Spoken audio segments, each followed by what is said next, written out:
It's a village of mentors. It's our families, it's our communities, it's our lives. In the Village of Mentors, we do have some goals, and these are just three of those goals. And those are fluid goals, which means that they may change as we go along. And as we accomplish them, we will change them for others. But right now, we want to facilitate the ongoing growth and development of villages of mentors in local and broader communities. We want to provide connections and encouragement and support to persons who desire to mentor others in their sphere of influence. And we want to connect our mentors across generational lines. How do we do that? Well, first of all, we're searching and we're finding untapped sources of strength and empowerment. We are noting that we're going to be guided by making mentorship a way of life. Now, there are some things that we know that lead us to know that it's possible for mentoring to become a way of life. First of all, we know that every community has mentoring resources. And those resources sometimes are people who maybe have not been recognized yet or applauded, but they have potential to mentor. There are persons who have valuable life experiences to share that may really help someone else who's sort of struggling along life's way. There are persons who are hubs of community trust. People in the community, many times who've lived there for a long time and who have proven themselves as being actually concerned about the empowerment of that community in everything that they do, and they know how to do it.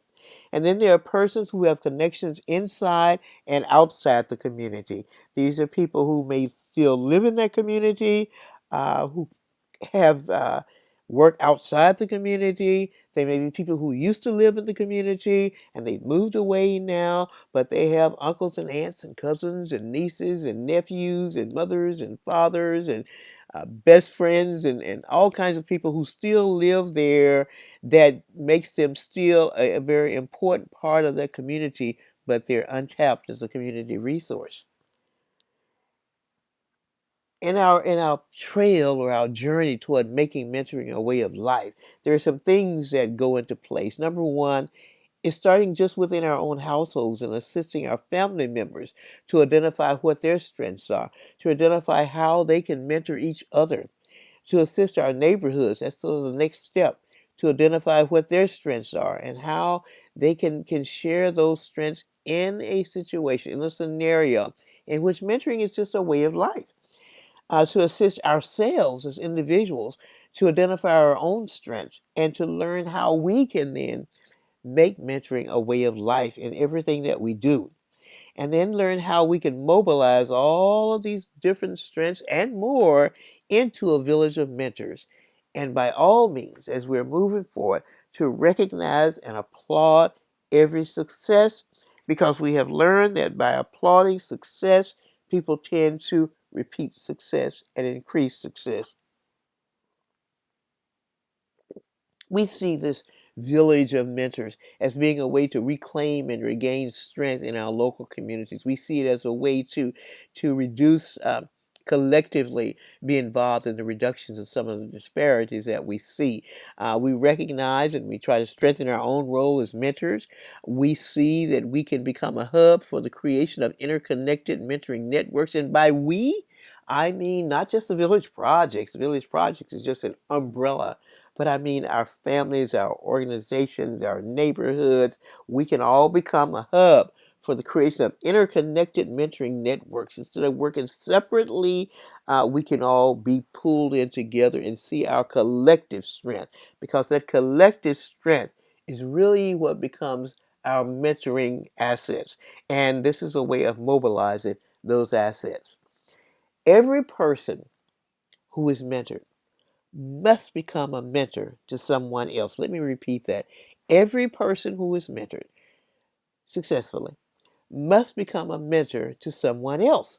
If that does occur, we will find that exponentially we will have created an amazing numbers of what I like to call mentors ready to go. And it will keep going on and on and on and perpetuating itself. We in the Village Projects have found that a number of our award recipients who have proven themselves to be tremendous mentors over time are what we call our elders. Our ages range from the age of 13, that's our youngest Villager Award recipient, all the way to age 92. And we have found that those who are in the fifth decade of their life and beyond, particularly, we sort of categorize them as sort of our wise elders. They have an awful lot to share. They bring a lot of history with them. They know the backgrounds. They know what the journey is like. They know how to get through that journey. And they're tremendous in sharing that information with those persons who are indeed willing to listen to them.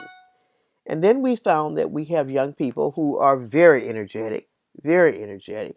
And these are persons who have committed themselves really to um, mentoring, to mentoring other people and doing it as a way of life. And they're full of ideas. And so we connect those people with our wise elders, so to speak, and with each other in such a way that they can now take that energy and really harness it into becoming an asset that can be mobilized to help others in their community. And we lift every mentor up and we applaud every success because to us, everybody is important. So who's in your village? Who's already mentoring people there? Do you think there may be people in your village right now, in your community, in your family, in your neighborhood, who really are already mentoring people, but we haven't really recognized them as such? We sort of take them for granted because they're out there. We don't realize how much they really mean to us. And I just made just a little list off the top of my head. Hairdressers, beauticians, and hairstylists were always at the top of my list. They're sort of tied at the top of that list with our barbers. And the reason is that you know and I know that when we go to any of these people, that there's always somebody in that shop who seems to know something about something that we're just talking about. And if you don't believe it, just bring up the topic. And then we also find one of the things that I have found in my encounters in those shops is that there are also what we call the validators. There are people in there who can speak to it. You know, one person might say something, the validator quite often will jump into it and say, well, you know, I went through that very same thing. It wasn't quite like that. So you get different sides of the story, and quite often that becomes very valuable uh, to the people who are listening to that. I had put grocers down here because quite often people do talk as they're shopping and as they're buying their groceries, and when they look at what's healthy, what's not healthy. People don't talk in grocery stores now as much as they used to. But you know, I think that if the grocers were pulled into the conversation where we're talking about how do you mentor people related to healthy eating and healthy practices and healthy shopping and budgeting and all that, I think it could be a source of a strong mentoring network. And then our places of worship. Quite often, we have many places of worship now, whether we're talking about our church, our synagogues, our temples, our mosques. Um, Auditoriums, wherever it is, whatever we call our places of worship. Quite often, those are great places where we network with other people who are of like minds with us, whatever that may be. And there are people who can also serve as mentors to us, and we can serve as mentors to them. Based on whatever it is that we're looking for. And then in our schools, at schools where we have teachers and we have teachers' assistants, we have people who keep the building clean, people who prepare the food, people who watch the children on the playground. We have people who are healthcare people, they're nurses, there's clerical staff. I could go on and on and on. The schools are just a wealth of people who really are potential mentors. They're already in the village, they're already a part of the community, and it's just a matter of how do we pull those assets together and how do we begin to use them. And then we have a number of community-based organizations. And I think I would have to say that every community-based organization that we have definitely contributes some way to the success of the community, each in its own way. Some are considered very large in their outcomes, measures of their success. Some are very small, but collectively, they're all large. Collectively, we really make a lot of difference within our community.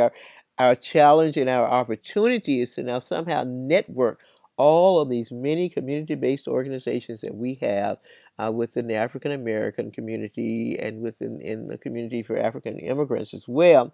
But how do we sort of harness those so that we can somehow sit together and figure out what it is that we're all doing and what it is that we need to be doing and how this can make a collective difference. And how can we do that without any of those groups really losing whatever their identity is, but at the same time creating a very supportive village. And then we have neighbors, people who've lived in the community sometimes for a long time. Sometimes there are new people who are coming in, but who bring with them also tremendous social capital. We have our politicians, or our elected officials might be a better word for that. Our elected officials are people who really um, speak for the community, and they really are in service to the community. And so as a part of that in service to community, what kind of mentoring roles go along with that, and how do we fit that into our whole sort of bag of mentoring assets here? And then we have artists and sculptors and musicians and dancers, and we have craftspeople. We have people who just have all kinds of talent, speakers, um, and everybody, no matter what that is, you all have talents. We all have talents. And those talents are part of our mentoring social capital in our communities. So, lifting as we climb is our mantra in the Village Project. It's our mantra in African Global Organization. And so, one of the things that we do to lift, and we lift all the time, constantly, we recognize our African Americans and others of Black African descent who have made mentoring a way of life. And that recognition is presented every year at our annual Villager Awards. Now, during the Villager Awards, we try to create a very welcoming, home kind of environment where people can meet each other and laugh and talk and share information about each other. We create a program booklet that tells you about these people, which is always unbelievably impressive. And we hope it's also informative so that when the people leave, they can take that booklet and use that as a way of deciding on how to move their own ideas forward. And so at the 2014 Villager Awards, let's just go back and look at that. The people that we had looked at, and there are many more people than just these people that we're listed and talking about here. These are people that when reading back through the work that they had done, we followed them across the whole 2 years since they received those awards. We've coached some of them. We have listened to some of them. We stayed connected as much as we could. And most of all, now we're working to figure out how we're going to connect them. So now we're connecting them so they become interconnected to each other. And we already know that that will lead to some tremendous thought. So in a way, they're sort of, we're building them up to become a think tank all their own on the whole issue of creating villages of mentors. So in 2014, let's look at some of the people that received the awards here. Vice Admiral Edward L. Moore, U.S. Navy retired. His wife, Deborah Moore.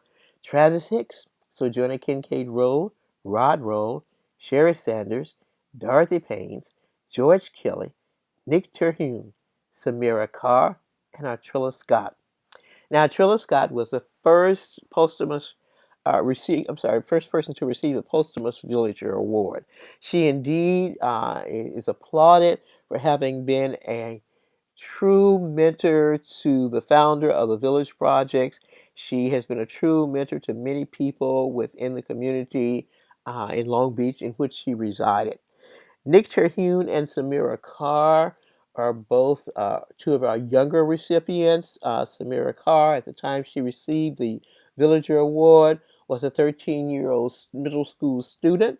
She was an excellent student, very strongly involved in extracurricular activities in her school. She was a motivational speaker, and she found time to actually mentor and tutor her fellow students. So we had to applaud her for that. And Nick Terhune at the time was a senior in high school. And Nick was a scholar athlete doing very well. And while a senior in high school, a scholar athlete, he found time to tutor his fellow high school students. Nick is now a student at Cal Poly San Luis Obispo as an engineering major, and we're very, very proud of him. Now, we'll be telling you more about the rest of the people whose names you see here in a later presentation. We're just sort of running through right now just to whet your appetite a little bit. And so you'll learn more about them, and you'll probably get to meet quite a few of them uh, at the event this year. In 2015, the Villager Award recipients that we sort of watched across the year and then grouped into this category of being mentors because they all have tremendous stories to tell about the work that they've done in mentoring others and preparing others to mentor others. And so those persons were Carolyn Smith Watts, Patricia Reed Cunningham, Ernie Bridges, Marcus Tyson, Dolly Woodson, Bobby Smith, Carolyn Kennedy, Virginia Wade, John Brown, and Anna McDonald. And so we want to applaud all of them for the work that they've done and the work that they're continuing to do. And as you hear them and as you read their stories, you will begin to learn and to see how we can move so many mountains when we all pull together. So on May 7th, 2016, this year, we want to invite you to meet our 2016 Villager Award recipients. And you will see that some of those recipients will be people who have tremendous mentoring. Some will be people who are tremendous scholars. And some will be people who have stood in the gap for many of our young people and who have really made a difference in the community. And when we collectively bring these people together, it is an amazing feeling of energy, inspiration, motivation, education, and just coming together as if we are the family that we're professing to become in this quote unquote village projects. So that will be held on Saturday, May 7th, starting at 11:30 a.m. and ending at 3:30 p.m. at the Long Beach Hilton Hotel, once again here in Long Beach. This time we will be hosting that in the International Ballroom there. So we're really pleased with that change. For ticketing and sponsorship, ad, and donation information, please email us. Email info@villageprojects.net.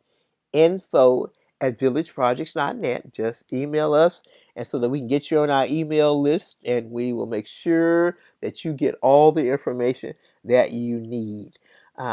We have also, if you follow us on our website and our Facebook page, and you can also follow us on Twitter, and I think you'll find ongoing updates on each of those sites to keep you posted about our upcoming event. So we look forward to seeing you. We thank you for watching this short presentation, and we invite you to watch for our next presentation and just sort of follow us as we're going along here. Thank you, and I'll see you on May the 7th. Bye-bye.